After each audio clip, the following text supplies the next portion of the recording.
EP ที่2ต่อจากจุดแรกครับผมโอ้ก็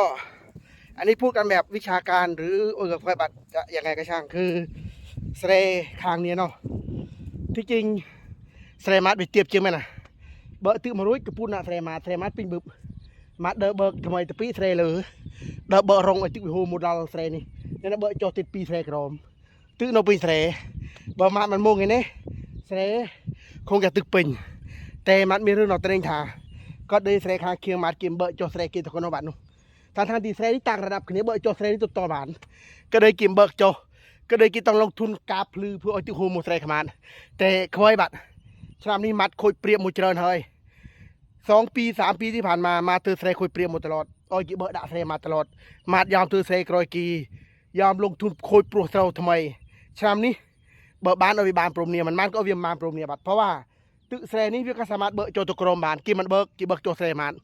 จะเบิกเสนี่มันมือเสนุตึกปิงมันเบิกคลุนดัดเสริมเหมือนมันเบิกมันมุ่งไงเนี่ยตึกก็คงอย่างนั้นหนอกเสนี่และถามว่ามาเคยเห็นแก่ตัวได้บัตร2-3 ปีที่ผ่านมาเจอแบบนี้มาตลอดเวลียเสกเมียนตึกกี่เบิกเสมาเตอนู่นวิมีเบิกบานตรมีหลักฐานและพอมันต้องการตึกแบบเจริญมันหนอกปลุก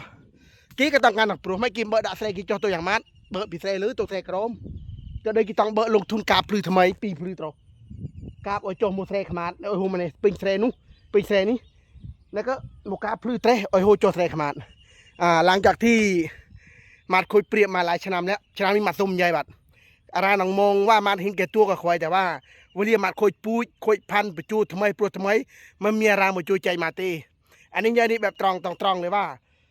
เธอเสกบิคดีไปต้องคืนจัดเนี่ยบัดเนี่ยก็มันมาประมาทพองปัญหาคือมันมาประมาทเลย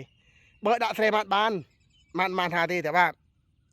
เมียนกอกละบัดมันเมียนหาจ้องเบอร์ด่ากับเบอร์ด่าบัดมาดกับเมียนเจอเด็กแค่นี้ไงมาดคอยเปรียบมุจรชนะเมยมาที่กี้มันจังใหญ่เตหรือเซพูดแต่ว่ามาจื้อแม่บางปนก็เกิดเด็กขมาแต่เมียนใหญ่แต่มันใหญ่ให้บัดเกิดเลยไม่กับเบอร์ตึกมุจรมัดกับลงทุนกับพลื้อไอ้โหมุจรมัดไม่กับเบอร์กับโตรวิมีบ้านเบอร์ตึกเดียวทำไมเบอร์โจตุกขนมใครไว้ใครตึกปิงเซ่มัดกับใครเดี๋ยวนี้โอเคมัดเบิดรู้เรื่อง